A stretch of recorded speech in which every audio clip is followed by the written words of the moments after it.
कल्पना कीजिए एक ऐसी जिंदगी की जहां थकान का नामो निशान न हो, कमजोरी केवल एक याद बनकर रह जाए और बीमारियां आपको छू भी न पाए। क्या ऐसा कोई रहस्य है? हाँ, और यह सदियों से सुरक्षित रखा गया है। गौतम बुद्ध ने इस रहस्य को बहुत पहले ही खोज लिया था। एक शक्तिशाली सत्य जो आपके शरीर को ऊर्जा और स्वास्थ्य का किला बना सकता है।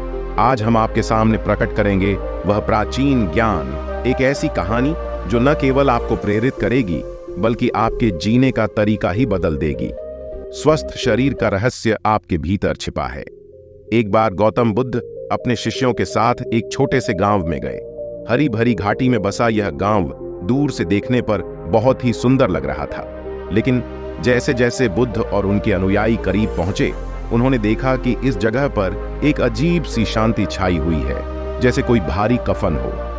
जब वे गांव में दाखिल हुए तो बुद्ध की गहरी निगाहों ने उनके सामने के दृश्य को देखा।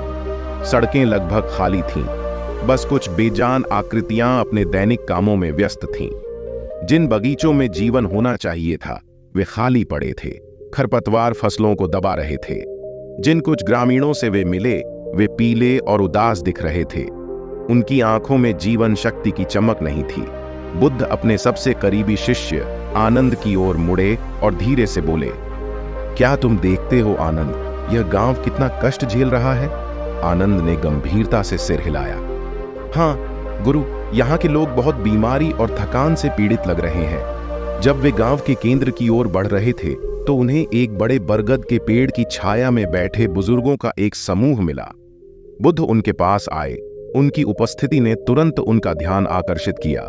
नमस्कार बुद्धिमानों, बुद्ध ने कहा। उनकी आवाज कोमल लेकिन आज्ञाकारी थी। मैं गौतम बुद्ध हूं और ये मेरे शिष्य हैं। हम बहुत दूर से यात्रा करके आपके गांव में विश्राम की तलाश में आए हैं। क्या हम आपके आतिथ्य को कमजोर कर सकते हैं? बुजुर्गों ने एक दूसरे की ओर देखा। उनके हाव भाव में आश्चर्य और थकान का मिश्रण था।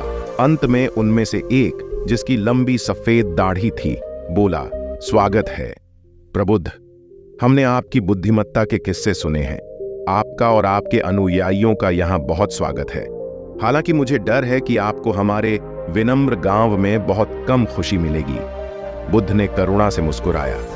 आपकी दयालुता के लिए धन्यवाद। क्या मैं पूछ सकता हूं कि आपके लोगों को क्या परेशानी है? मुझे हवा में बहुत भारीपन महसूस हो रहा है। बूढ़े आदमी ने गहरी सांस ली। आप सही समझ रहे हैं भगवान बुद्ध, हमारा गांव सुस्ती के भयानक अभिशाप में फंस गया है। पिछले कई महीनों से हमारे बीच एक तरह की कमजोरी फैल रही है। हमारे लोगों में अपने खेतों की ठीक से देखभाल करने, व्यापार करने या यहाँ तक कि जीवन की खुशियां मनाने की भी ऊर्जा नहीं है।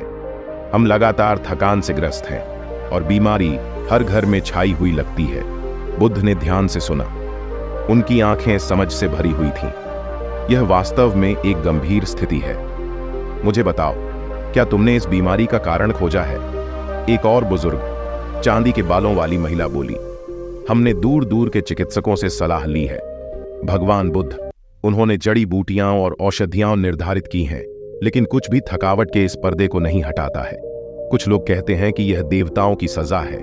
दूसरों का मानना है कि हमारी जमीन को झड़ दिया गया है। हम उलझन में हैं। बुद्ध ने सोच समझकर सिर हिलाया। मैं समझ गया। और इसने तुम्हारे लोगों की भावना को कैसे प्रभावित किया है? पहले बुजुर्ग ने उत्तर दिया। उसकी आवाज दुख से भरी हुई थी।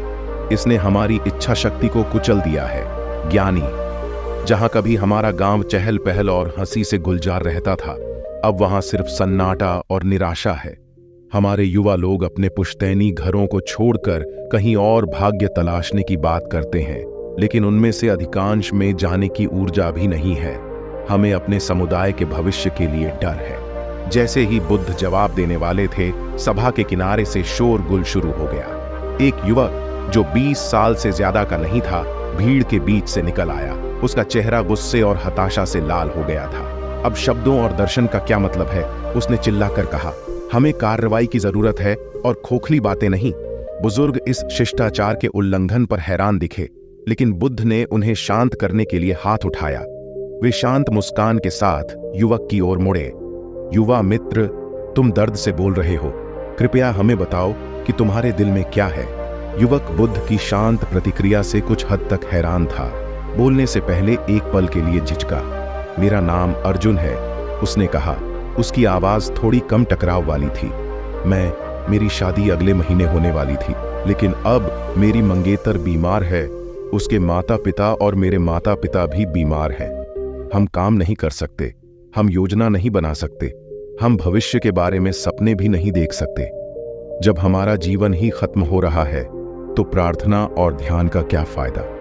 अर्जुन को देखते ही बुद्ध की आंखों में करुणा की चमक आ गई। तुम्हारी हताशा समझ में आती है अर्जुन। तुम्हारे द्वारा की गई बातों को कहने के लिए बहुत साहस की आवश्यकता होती है। मुझे बताओ, तुम अपने गांव की दुर्दशा का समाधान क्या मानते हो? अर्जुन ने स्पष्ट रूप से इस प्रश्न की अपेक्षा नहीं की थी, लेकिन वह हिचकिचाया। मैं नहीं जानता, उसने स्वीकार किया। लेकिन निश्चित रूप से कुछ ऐसा होना चाहिए जो हम बैठे रहने और बर्बाद होने का इंतजार करने के अलावा कर सकें। बुद्ध ने बुद्धिमानी से सिर हिलाया।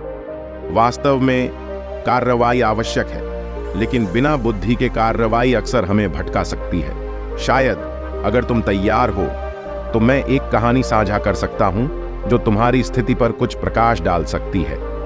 बुद्ध के आगमन की खबर फैलते ही बड़ी संख्या में एकत्रित हुए ग्रामीण आपस में बड़बड़ाने लगे।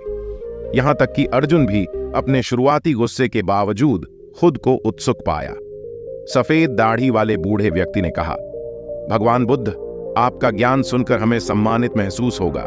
कृपया अपनी कहानी हमारे साथ साझा करें। बुद्ध बरगद के पेड़ के नीचे एक पत्थर की बेंच पर आराम से बैठ गए। उनके शिष्यों ने खुद को उनके चारों ओर व्यवस्थित किया और ग्रामीण करीब आ गए।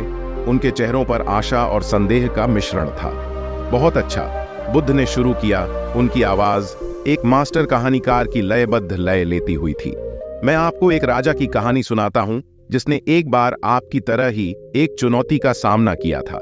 यह कहानी यहां से बहुत दूर एक राज्य में घटित होती है, बहुत पहले के समय में। जैसे ही बुद्ध ने अपनी कहानी शुरू की, सभा में सन्नाटा छा गया।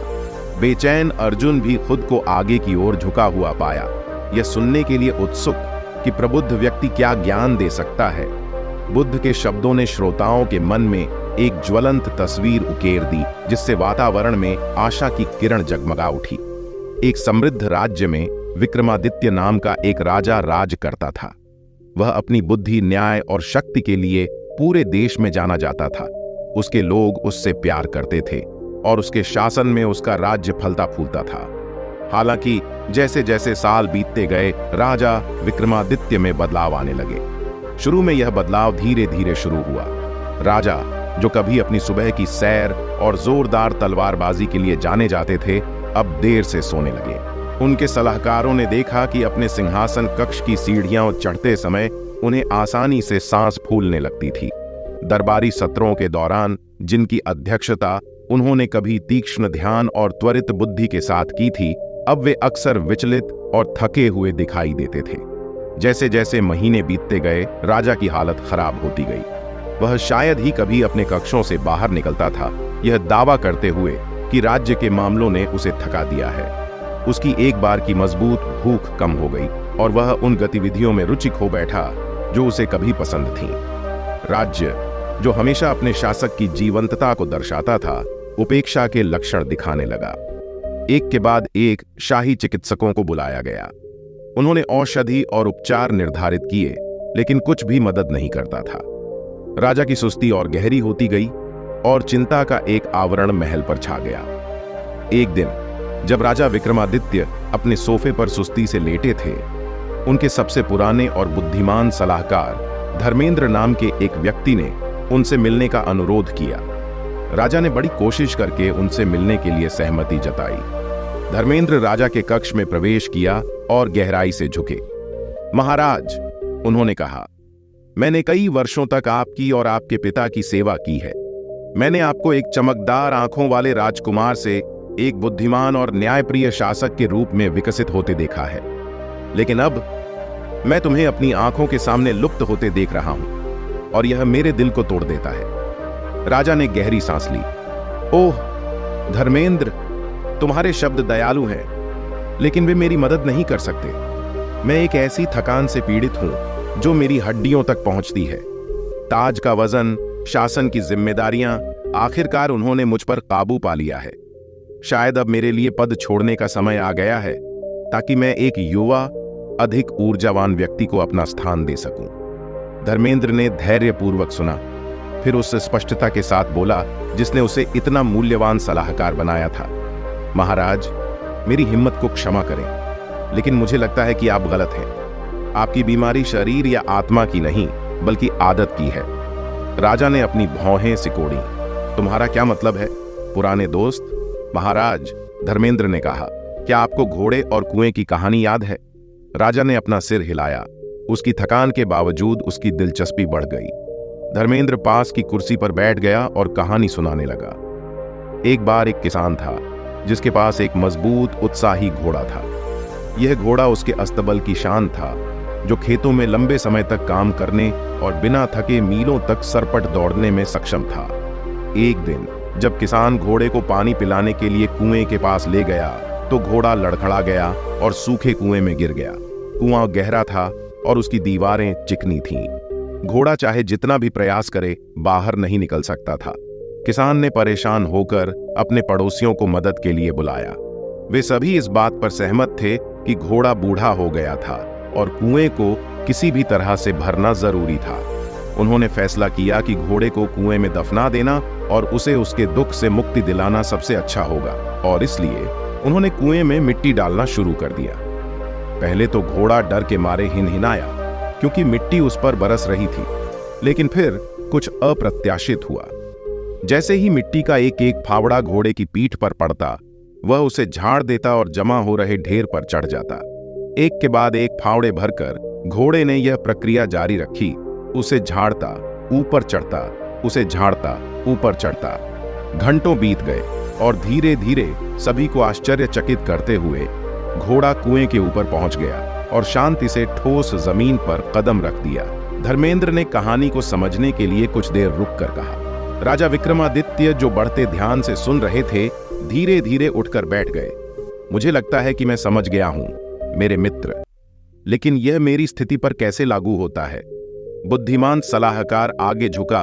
उसकी आंखें उद्देश्य से चमक रही थीं। महाराज, घोड़े की तरह आप भी सुस्ती के कुएं में गिर गए हैं। हर दिन जब आप थकान के आगे झुकते हैं, हर काम जिसे आप टालते हैं, वह एक और फावड़ा मिट्टी की तरह है। लेकिन इन चुनौतियों का उपयोग करके ऊपर उठने के बजाय आपने उन्हें खुद को दफनाने दिया है। राजा की आंखें चौड़ी हो गईं और उन्हें एहसास हुआ। तो आप कह रहे हैं कि अपनी कमजोरी के आगे झुककर मैंने खुद को और कमजोर बना लिया है? धर्मेंद्र ने जोर से सिर हिलाया। ठीक है मेरे महाराज, मानव शरीर और आत्मा एक मांसपेशी की तरह है। जब व्यायाम किया जाता है तो वे मजबूत हो जाते हैं, जब उपेक्षा की जाती है तो वे क्षीण हो जाते हैं। आपकी बीमारी, अगर हम इसे ऐसा कह सकते हैं, तो ऐसी नहीं है जिसे औषधि या आराम से ठीक किया जा सके। इसके लिए कार्रवाई, गति, गंदगी को झाड़कर आगे बढ़ने की इच्छा की आवश्यकता होती है। राजा विक्रमादित्य अपने सलाहकार के शब्दों को आत्मसात करते हुए एक लंबे समय तक मौन बैठे रहे। फिर एक दृढ़ संकल्प के साथ, जो महीनों से अनुपस्थित था, वह उठ खड़ा हुआ। धर्मेंद्र, मेरे बुद्धिमान मित्र, आपने मेरी आंखें खोल दी हैं। अब मैं देख रहा हूं कि मैं अपने पतन का निर्माता रहा हूं, लेकिन मैं इस प्रक्रिया को कैसे उलट सकता हूं? मैं कहां से शुरू करूं? धर्मेंद्र मुस्कुराए। पुराने विक्रमादित्य की चमक को वापस लौटते देख राहत महसूस की। हम छोटे कदमों से शुरुआत करते हैं महाराज। कल आप सूरज के साथ उठेंगे, आप महल के बगीचों में टहलेंगे, सुबह की ताजी हवा में सांस लेंगे, आप पौष्टिक भोजन के साथ अपना उपवास तोड़ेंगे और आप राज्य के एक मामले पर ध्यान देंगे। बस एक शुरुआत के लिए प्रत्येक दिन हम थोड़ा और जोड़ेंगे। धीरे धीरे आपकी ताकत और जीवन शक्ति का पुनर्निर्माण करेंगे। राजा ने सिर हिलाया। उसकी आंखों में उम्मीद की एक चमक थी। यह आसान नहीं होगा, उन्होंने सोचा। नहीं मेरे महाराज, यह नहीं होगा। धर्मेंद्र ने सहमति व्यक्त की। ऐसे दिन आएंगे जब पुरानी सुस्ती आपको बुलाएगी, जब आपका शरीर और दिमाग बदलाव का विरोध करेंगे। लेकिन कुएं में घोड़े को याद रखें, प्रत्येक चुनौती बोझ नहीं है, बल्कि उठने का अवसर है। और इस तरह अपने विश्वसनीय सलाहकार के मार्गदर्शन के साथ राजा विक्रमादित्य ने स्वास्थ्य और शक्ति की ओर अपनी यात्रा शुरू की। पहले कुछ दिन वाकई मुश्किल भरे थे। निष्क्रियता का आदि उनका शरीर उस पर लगाई गई नई मांगों का विरोध कर रहा था। ऐसी सुबहें भी थीं जब वह अपने बिस्तर पर वापस जाने के अलावा और कुछ नहीं चाहते थे। लेकिन हर छोटी जीत के साथ हर सुबह जल्दी उठना, हर काम पूरा करना, हर सीढ़ी चढ़ना राजा को थोड़ा मजबूत महसूस हुआ, थोड़ा अपने पुराने रूप में। जैसे जैसे सप्ताह बीतते गए, बदलाव सभी को नजर आने लगे। उनके गालों पर रंग लौट आया, उनकी आंखों ने अपनी तीक्ष्ण एकाग्रता वापस पा ली, और उनकी आवाज में एक बार फिर एक सच्चे नेता का अधिकार था। राज्य में भी उसके शासक की नई ऊर्जा झलकने लगी। जैसे ही विक्रमादित्य ने अपने कर्तव्यों का पालन करना शुरू किया, लंबे समय से उपेक्षित मुद्दों को संबोधित किया और अपने अधिकारियों को अपने उदाहरण से प्रेरित किया, पूरे देश में एक नई ऊर्जा फैल गई। बंजर पड़े खेतों में फिर से फसल बोई गई, व्यापार मार्ग फिर से खोले गए, और राजधानी की गलियों में एक बार फिर हंसी की आवाज गूंजने लगी। महीनों बाद जब राजा विक्रमादित्य एक उल्लासपूर्ण फसल उत्सव की अध्यक्षता कर रहे थे, तो उन्होंने धर्मेंद्र को अपने पास बुलाया। मेरे दोस्त, उन्होंने अपनी आवाज में मजबूती और स्पष्टता के साथ कहा, मैं तुम्हारा एक ऐसा आरण चुकाने में असमर्थ हूं। तुम्हारी बुद्धिमत्ता ने न केवल मुझे बल्कि हमारे पूरे राज्य को बचाया है। धर्मेंद्र ने विनम्रतापूर्वक सिर झुकाया। मैंने आपको केवल उस शक्ति की याद दिलाई जो हमेशा आपके भीतर थी। महामहिम, ये आप ही थे जिन्होंने दिन प्रतिदिन उठना, धूल झाड़ना और आगे बढ़ना चुना। राजा ने सोच समझकर सिर हिलाया, और यह एक ऐसा सबक है जिसे मैं कभी नहीं भूलूंगा और जिसे मुझे अपने सभी लोगों के साथ साझा करना चाहिए, क्योंकि हर जीवन में निराशा के कुएं, सुस्ती के गड्ढे होंगे। इन चुनौतियों से बचना नहीं, बल्कि उनका सामना करना ही हमारी पहचान है। जैसे ही बुद्ध ने राजा विक्रमादित्य की कहानी समाप्त की, सभा में गहरा सन्नाटा छा गया। ग्रामीण जो ध्यान से सुन रहे थे, कहानी को समझ रहे थे, अपनी स्थिति से समानताएं खोज रहे थे। बुद्ध ने एकत्रित भीड़ की ओर देखा। उनकी आंखें करुणा और ज्ञान से भरी थीं।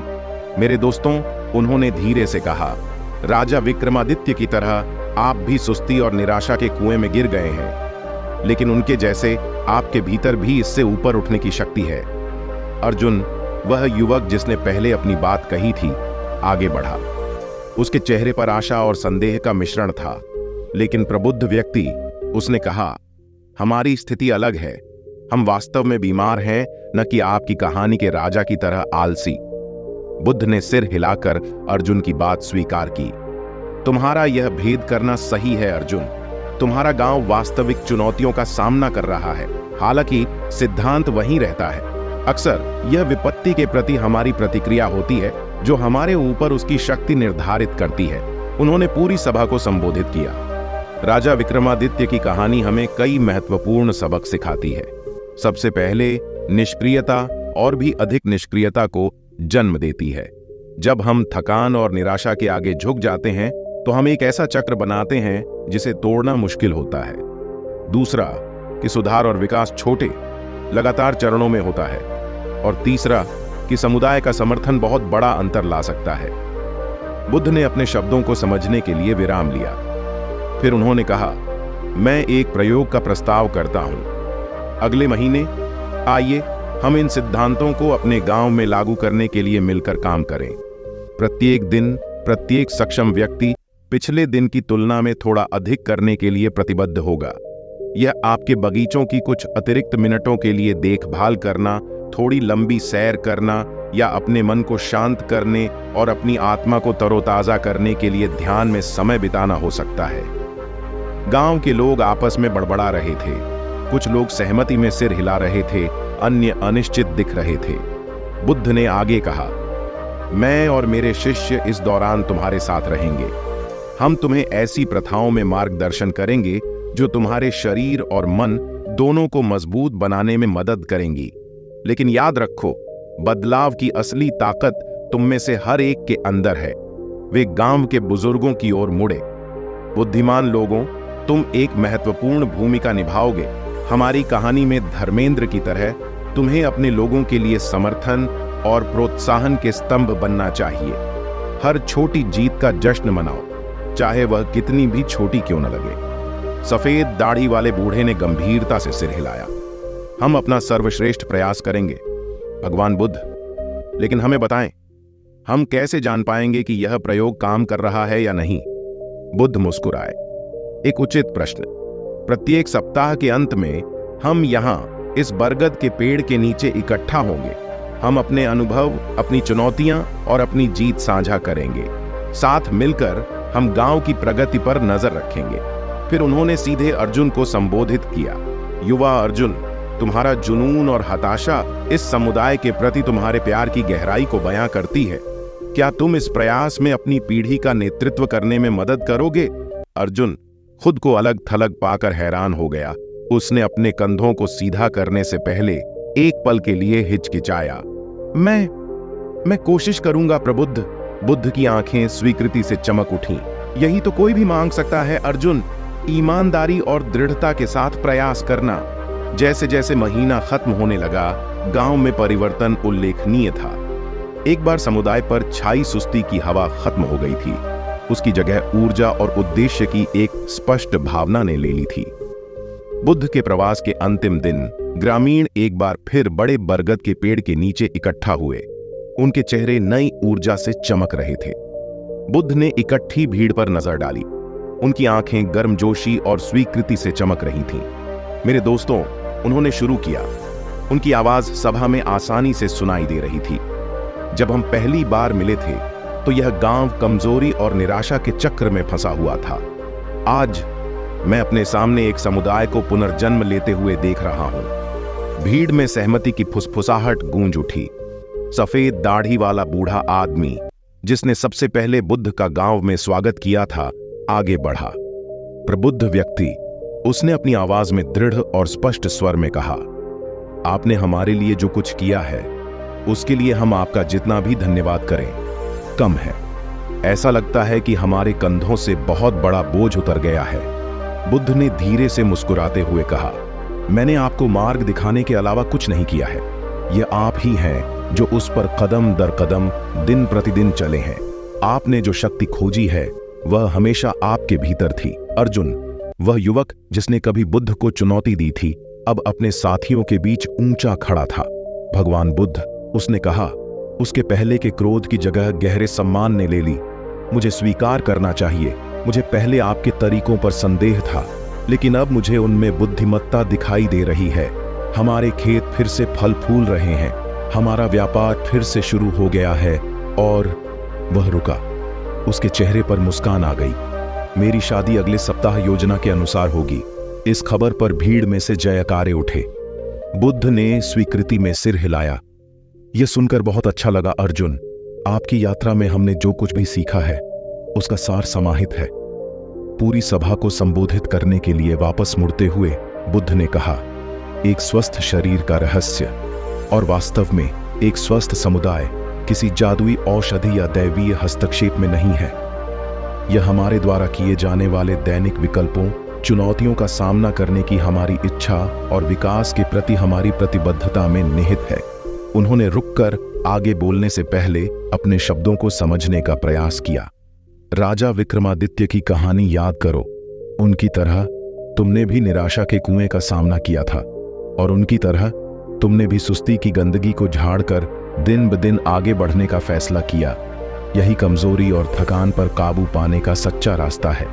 एक बुजुर्ग महिला जिसकी आंखें नई ऊर्जा से चमक रही थीं, बोली, लेकिन प्रबुद्ध व्यक्ति, हम यह कैसे सुनिश्चित कर सकते हैं कि आपके चले जाने के बाद हम अपने पुराने तरीकों पर वापस न लौट जाएं?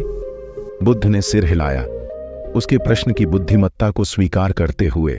बहुत बढ़िया बात है बुद्धिमान व्यक्ति। पिछले महीने में आपने जो आदतें विकसित की हैं वे पौधों की तरह हैं। उन्होंने जड़ें जमा ली हैं, लेकिन उन्हें मजबूत होने के लिए अभी भी देखभाल और ध्यान की आवश्यकता है। उन्होंने अपने आसपास के गांव की ओर इशारा किया। देखो, तुमने मिलकर क्या क्या हासिल किया है। तुमने जो बगीचे पुनर्जीवित किए हैं, तुमने जो घर मरम्मत किए हैं, तुमने जो बंधन मजबूत किए हैं, ये सिर्फ शारीरिक बदलाव नहीं है बल्कि तुम्हारी आंतरिक शक्ति की याद दिलाते हैं। फिर बुद्ध ने गांव की प्रगति को बनाए रखने के लिए एक योजना की रूपरेखा तैयार की। हम जैसे नियमित रूप से इकट्ठा होते रहे हैं वैसे ही होते रहो। अपनी चुनौतियों और अपनी जीत को साझा करो। मुश्किल समय में एक दूसरे का साथ दो। और सबसे महत्वपूर्ण बात, कभी मत भूलो कि हर किसी के अंदर जीतने की शक्ति है। वह गांव के बुजुर्गों की ओर मुड़ा। बुद्धिमान लोगों, इस ज्ञान की लौ को प्रज्वलित रखना तुम्हारा काम है। युवाओं को सिखाओ, भुलक्कड़ लोगों को याद दिलाओ, निराश लोगों को प्रोत्साहित करो। अपने गांव के नवीनीकरण की कहानी आने वाली पीढ़ियों को सुनाओ। जैसे ही सूरज ढलने लगा, सभा पर एक सुनहरी चमक बिखेरते हुए बुद्ध ने विदा लेने की तैयारी की। ग्रामीण, जो कभी उदासीन और निराश थे, अब सीधे और गर्व से खड़े थे। उनकी आंखें उद्देश्य और आशा से चमक रही थीं। मेरे दोस्तों, बुद्ध ने कहा, उनकी आवाज गर्मजोशी से भरी हुई थी।